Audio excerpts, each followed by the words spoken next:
Movie की शुरुआत grey trans नाम के आदमी से होती है जो कि एक गैरेज में अपनी गाड़ी का काम कर रहा होता है। दरअसल ये गैराज उसके घर के बैकयार्ड में होता है। ग्रे के पास एक आलीशान घर होता है और उसकी बीवी होती है जो कि एक मल्टीनेशनल कंपनी में काम करती है और उसके पास भी एक इलेक्ट्रॉनिक टेक्नोलॉजी की बढ़िया कार होती है। और अब ग्रे की बीवी जिसका नाम आशा है वो एक दिन शाम को घर आती है। जैसे ये दोनों बातचीत कर रहे होते हैं तभी हमें ये पता चलता है कि ग्रे बेरोजगार है, उसके पास कोई भी जॉब नहीं है। दरअसल ये दुनिया अब पूरी तरह से एडवांस टेक्नोलॉजी से बनी हुई है और यहाँ पर अब लेबर लोगों की कोई जरूरत नहीं, इसीलिए ग्रे बेरोजगार होता है। आशा काफी पढ़ी लिखी होती है और वो एक बढ़िया से कंपनी में जॉब कर रही होती है, इसीलिए अब सब घर का कारोबार आशा संभालती है। लेकिन दोनों ही अपनी जिंदगी में काफी खुश होते हैं। बातचीत खत्म हो जाने के बाद ग्रे आशा को अपने दोस्त के घर ले जाता है। ग्रे के दोस्त का घर शहर से बाहर होता है, वो एक सुनसान जगह पर होता है जहाँ पर दो पत्थर रखे हुए होते हैं और उसका घर काफी आलीशान भी होता है। आशा उसके घर को देखकर सरप्राइज हो जाती है। अब ग्रे के दोस्त का नाम एरॉन कीन होता है। जैसे ही आशा एरॉन से मिलती है वो उसे पहचान लेते। दरअसल एरॉन एक वेशल कंपनी का मालिक होता है और ये कंपनी काफी मशहूर होती है और आशा भी एक कंपनी में काम करती है जिसका नाम कोबोल्ट है। दोनों ही एक जैसी फील्ड से काम करते हैं। यहाँ पर एरॉन ने एक आविष्कार बनाया होता है, कंप्यूटर दिमाग बनाया हुआ होता है। उसकी मदद से अगर वो किसी भी डिवाइस से अटैच कर दे तो वो इंसानों की तरह सोचने लग जाता है। ये डिवाइस दिखने में तो एक छोटी सी चिप की तरह होता है, लेकिन एरॉन ने इसे स्टेम नाम दिया होता है। उसे देखकर आशा तो काफी खुश हो जाती है, लेकिन ग्रे को ये लगता है कि इसकी वजह से और 10 लोग बेरोजगार हो जाएंगे। ग्रे को ये बात पता होती है कि बढ़ती हुई टेक्नोलॉजी की वजह से बहुत सारे लोग बेरोजगार खड़े हैं। अब ग्रे और आशा दोनों ही अपने घर की ओर निकल पड़ते हैं। ये दोनों अपनी इलेक्ट्रॉनिक कार में बैठे हुए होते हैं। दरअसल इस कार में ड्राइवर की जरूरत नहीं होती, ये ऑटो सिस्टम पे चलती है। इस पे सब कुछ अपने आप होने लगता है। ये दोनों कार में एंजॉय कर ही रहे होते हैं तो भी इनकी कार अपना रास्ता बदल लेती है और दूसरी दिशा में जाने लगती है। ग्रे ये सब स्क्रीन पर देख रहा होता है, तभी उसे पता चलता है कि कार गलत दिशा में जा रही है, इसीलिए वो कार को आदेश देता है कि कार रुक जाओ, लेकिन कार नहीं रुक। कार की स्क्रीन पर ये मैसेज आने लगता है कि सिस्टम में कुछ गड़बड़ी है, इसीलिए ये दोनों अब कार को रोकने का पूरा प्रयास करने लगते हैं। थोड़ी देर बाद इस कार का स्पीड बढ़ जाता है और इस कार का एक्सीडेंट भी हो जाता है और वो कार पलट जाती है। इसकी वजह से उन दोनों को चोट लग जाती है।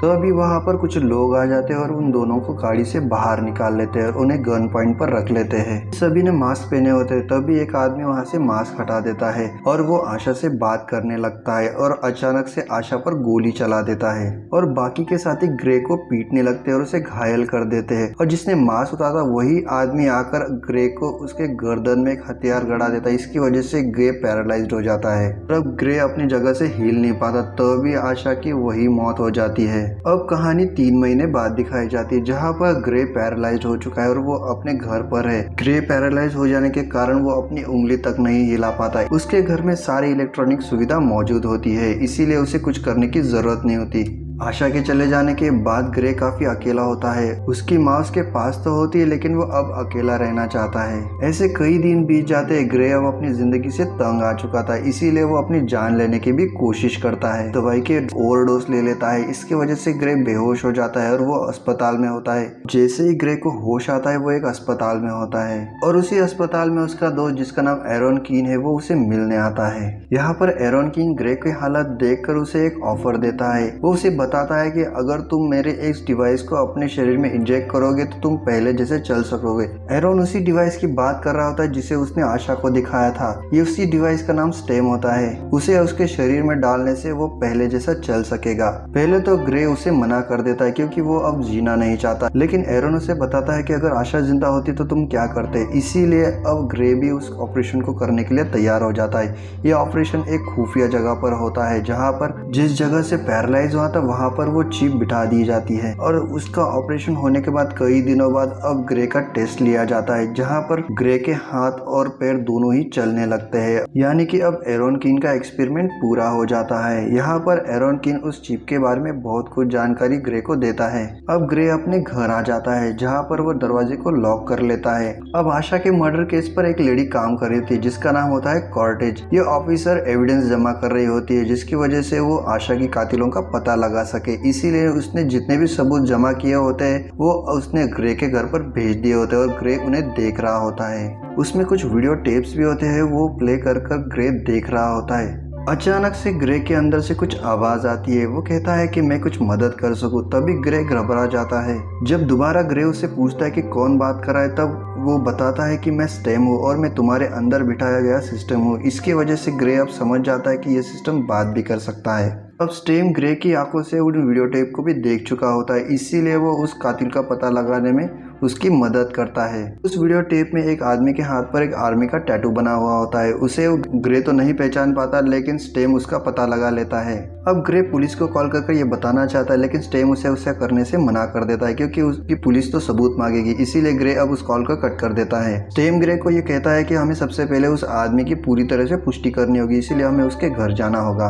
अब ग्रे चुपके से उस आदमी के घर में पहुंच जाता है, जहाँ पर उसे कुछ भी नहीं मिलता, और तभी अचानक से वो आदमी वापस आ जाता है। ग्रे उसके घर में छुपा हुआ होता है, लेकिन वो आदमी उसे देख लेता है। वो आदमी पहले तो ग्रे को पीटने लगता है और वो ग्रे को भी पहचान लेता है, जिसकी बीवी मर चुकी है। लेकिन वो आदमी उसे कहता है कि उसने उसकी बीवी को नहीं मारा, वो कोई और था। अब स्टैम ग्रे से बात करता है कि तुम्हें उसे मारना होगा, नहीं तो वो तुम्हें मार देगा। स्टैम ग्रे से ये परमिशन मांगता है कि वो कुछ करे। ग्रे स्टैम को परमिशन दे देता है, तो भी स्टैम की वजह से ग्रे एक्टिवेट हो जाता है और कुछ ही सेकंड में उस आदमी को मार देता है। स्टैम बड़े बेरहमी से उस आदमी को मार देता है। इसी वजह से ग्रे काफी परेशान हो जाता है। स्टैम उसे बताता है कि तुम्हें वहाँ से सारे सबूत मिटाने होंगे। अब ग्रे को ये याद नहीं रहता कि उसने किस जगह को छुआ था, लेकिन स्टैम उसे बताता है कि उसके पास रिकॉर्ड है, उसकी वजह से वो उस सारे सबूत को मिटा देगा।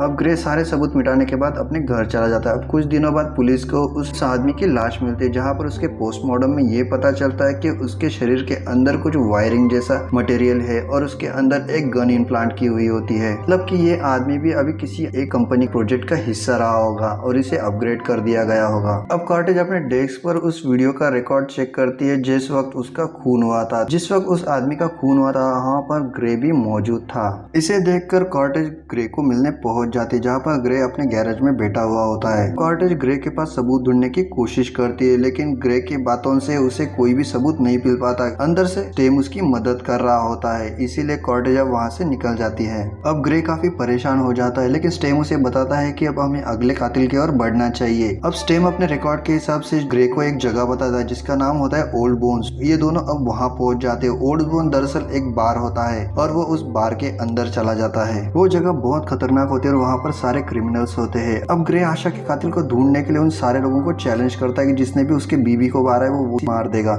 इस बात से वहाँ के सारे लोग हंसने लगते हैं, लेकिन एक आदमी उसके सामने आ जाता है और यही वो आदमी होता है जो हत्यारों की टीम में शामिल था। ग्रे उसे ये बताता है कि उसने उसके साथी को चाकू मारकर मार दिया था, अब वो वैसे ही तुम्हें मारने आया है, इसीलिए वो ज्यादा बात कर पाता। इससे पहले ही वो आदमी ग्रे को बाथरूम के अंदर ले जाता है और उसे वही गिरा देता है। वो आदमी ग्रे को चाकू से टॉर्चर करने लगता है। वो देखना चाहता है कि ये सच में पैरालाइज्ड है कि नहीं। अब वो चाकू उसके गर्दन के पास रखता है। वो उस पर चाकू चलाने ही वाला होता है, तभी ग्रे स्टेम को ऑर्डर दे देता है और ग्रे अब एक्टिवेट हो जाता है और देखते ही देखते वो उन लोगों को भी मारने लगता है, उस अपराधी को भी घायल कर देता है। स्टेम उन आदमियों को इतनी बुरी तरह से मारता है कि ग्रे से देखा नहीं जाता, इसीलिए ग्रे अब पूरा कंट्रोल स्टेम पर छोड़ देता है। ग्रे को ये पता चल जाता है कि उसके शरीर में वो सारे मैकेनिज्म बिठाए गए होते हैं, जैसे कि उस पहले वाले कातिल के हाथों में बिठाए गए थे। उसके हाथ में एक गन फिट की गई होती है और उसके गर्दन के पास एक डिवाइस लगाया गया होता है, उस पर एक नाम होता है कोबोल्ट। ये आशा की ही कंपनी होती है।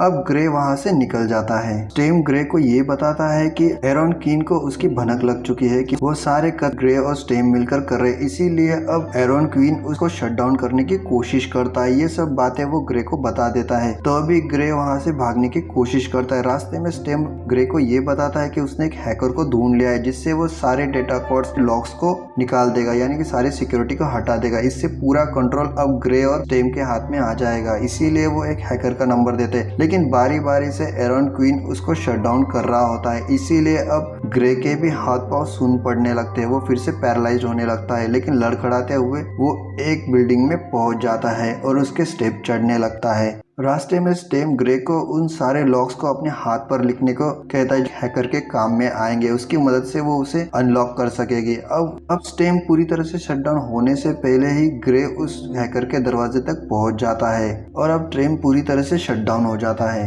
ग्रे उस हैकर को कुछ पैसे देती है उन लॉक्स को हटाने के लिए कहती है। इस हैकर का नाम जेमी होता है, लेकिन वो हैकर उसे बताती है कि उसका कोई भी नाम नहीं है और देखते ही देखते वो हैकर उसके सारे लॉक्स हटा देता है। लेकिन उसी वक्त वो सिस्टम रिबूट हो रहा होता है और स्टेम को फिर से एक्टिवेट होने में कुछ समय लगने वाला होता है। तो अभी दूसरी तरफ उसी बार में जहाँ पर ग्रे ने उस आदमी को मारा था वहाँ पर दो आदमी आ जाते हैं, जिनमें से एक वही होता है जिसने आशा को मारा हुआ था। उन दोनों के शरीर में उसी तरह का मैकेनिज्म होता है और उस आदमी का नाम फिस्क होता है। फिस्क उस मरे हुए आदमी के आंखों में से वो सारा डाटा निकाल लेता है। उसी डाटा में फिस्क को ग्रे का एड्रेस भी मिल जाता है। अब फिस्क उस बारटेंडर के पास जाता है और उसे कहने लगता है कि तुमने मेरे आदमी को क्यों मरने दिया, उसे बचाया क्यों नहीं। तभी वो आदमी उसे कहता है कि मैं तुम्हारा नौकर नहीं हूँ। इन दोनों में बहस शुरू हो जाती है। वो आदमी फिस्क पर गन तान कर खड़ा हो जाता है और उन्हें वहां से जाने के लिए कहता है।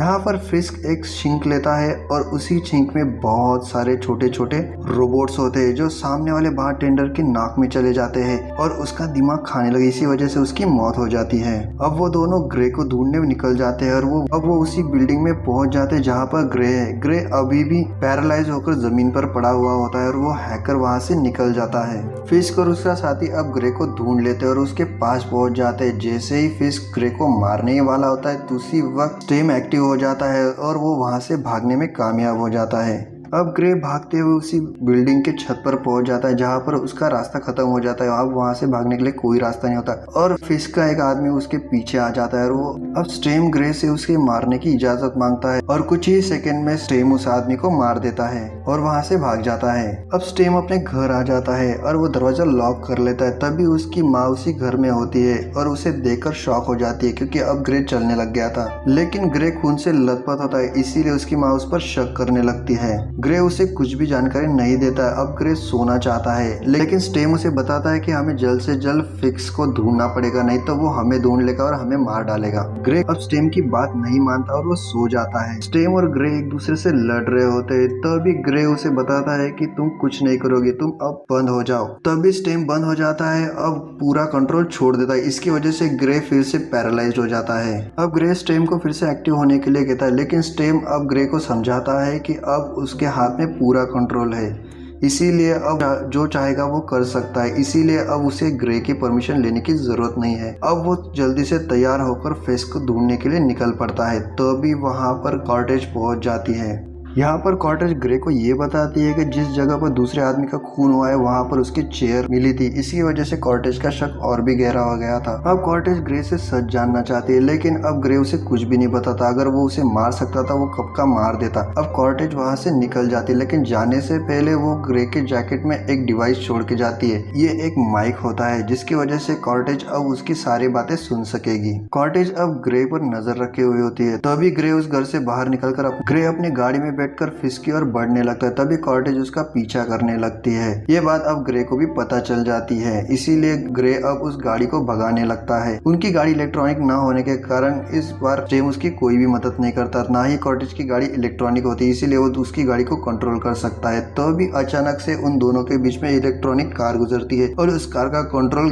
अब स्टेम ले लेता है और इस कार की वजह से अब वो कॉर्टेज का एक्सीडेंट कर देता है। इसकी वजह से कॉर्टेज से अब ग्रे का पीछा छूट चुका होता है। अब वो फिस्क के घर पहुंच जाते हैं। जैसे ही फिस्क घर पे आता है अब ग्रे उस पर बंदूक तानकर खड़ा हो जाता है, उसके हाथ ऊपर करने के लिए कहता है। फिस्क उसे ये बताता है कि वो लोग हम जैसों का इस्तेमाल करते हैं, इसीलिए तुम और मैं हम सिर्फ एक नमूने हैं और वो लोग हमें अनजाने में ही सही लेकिन अलग तरह की ताकत देते हैं। फिस्क उसे ये बताता है कि उस दिन जो हादसा हुआ था उसमें तुम्हारी बीवी कभी भी टारगेट नहीं थी, उसके ज्यादा पैसे दिए गए थे। उस दिन सिर्फ तुम्हें पैरालाइज करने के लिए भेजा गया था क्योंकि तुम पर वो एक्सपेरिमेंट कर सके। सारी बातें सुनने के बाद ग्रे फिस्क पर हमला कर देता है, लेकिन यहाँ पर फिस्क ग्रे पर भारी पड़ने लगता है। ग्रे स्टेम को उसे मार डालने के ऑर्डर देता है, लेकिन स्टेम उसे बताता है कि उसने सारे दाव पेच आजमा लिए हैं, लेकिन ये ज्यादा ही अपग्रेड है, इसीलिए वो कुछ तरकीब निकालने के लिए कहता है। अब ग्रे फिस्क के पास्ट के बारे में उसे बात करने लगता है। इसकी वजह से फिस्क गुस्से में आ जाता है और अपना कंट्रोल खो देता है। इसी बात का अब स्टेम फायदा उठा लेता है और ग्रे की मदद से अब वो फिस्क को मार देता है। स्टेम अब ग्रे को फिस्क के फ़ोन कॉल चेक करने के लिए कहता है। तभी उसमें उसे ये पता चलता है कि उन्हें इंस्ट्रक्शन कोई और दे रहा होता है। इसीलिए अब वो समझ जाता है कि इंस्ट्रक्शन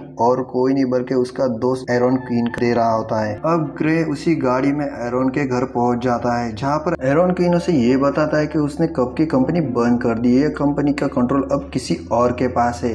दरअसल यहाँ की सारी चीज़ों पर अब स्टेम का कंट्रोल है और ये सारा प्लान जो बनाया गया था, जहाँ पर आशा की मौत हुई थी और तुम्हें उस प्रोजेक्ट का हिस्सा बनाया गया था, ये सारे इंस्ट्रक्शन और कोई नहीं बल्कि स्टेम दे रहा होता है, जो कि ग्रे के शरीर के अंदर है। अब ग्रे स्टेम से ये सब सवाल करने लगता है। तब स्टेम उसे बताता है कि हाँ, ये सब मैंने किया था, क्योंकि उसे इंसानों वाला शरीर चाहिए था और उसने ग्रे को चुना था और वो एक्सीडेंट करवाया था, जिसकी वजह से उसे स्टेम के शरीर मिला था। अब उसने वो सिक्योरिटी भी हटा दी है। इसकी वजह से अब स्टेम पूरी तरह से आजाद हो चुका था। तब भी वहां पर कॉर्टेज भी पहुंच जाती है और कॉर्टेज अब ग्रे को गिरफ्तार करना चाहती है, लेकिन ग्रे कॉर्टेज पर हमला कर देता है। सारी सच्चाई पता होने के बाद अब ग्रे स्टेम को रोकना चाहता है, इसीलिए वो अपने दिमाग से अब स्टेम से लड़ने लगता है। लेकिन स्टेम उसे ये बताता है कि तुम्हारा दिमाग बहुत कमजोर है, अगर तुम उसे रोकने की कोशिश करोगे तो वो फट जाएगा। लेकिन ग्रे अब अपने आप को इंजर्ड कर लेता है, इसीलिए वो एक चाकू अपने हाथ में घुसा देता है, कॉर्टेज को मारने लगता है। इसी बीच ग्रे कॉर्टेज को कहता है कि मेरी मदद करो। उस कॉर्टेज ग्रे को शॉक लगाता है, इसकी वजह से कुछ देर के लिए स्टेम काम करना बंद कर देता है, लेकिन स्टेम फिर से होश में आ जाता है।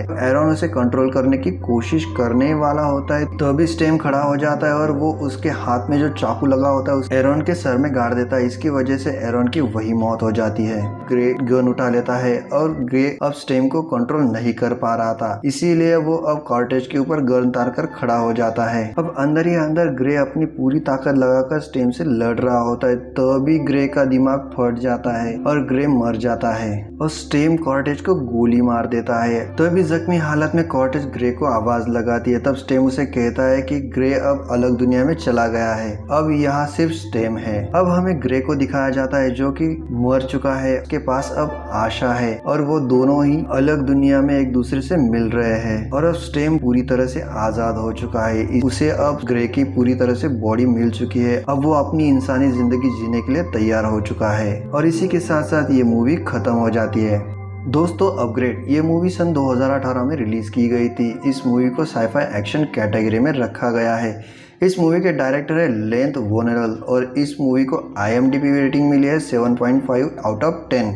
आई होप कि आपको ये एक्सप्लेनेशन पसंद आ गया होगा। अगर आ गया है तो अभी लाइक कर दीजिए, अगर नहीं पसंद आया है तो मुझे कमेंट बॉक्स में ज़रूर बताइएगा। अगर आपने हमारे चैनल को सब्सक्राइब नहीं किया है तो फटाफट से सब्सक्राइब कर दीजिए और साथ में बेल आइकन को भी दबाइए, जो कि आने वाले लेटेस्ट वीडियोस के अपडेट्स आप तक मिलते रहेंगे। मिलता रहूँगा एक और साइफाई मूवी के साथ, तब तक के लिए बाय बाय।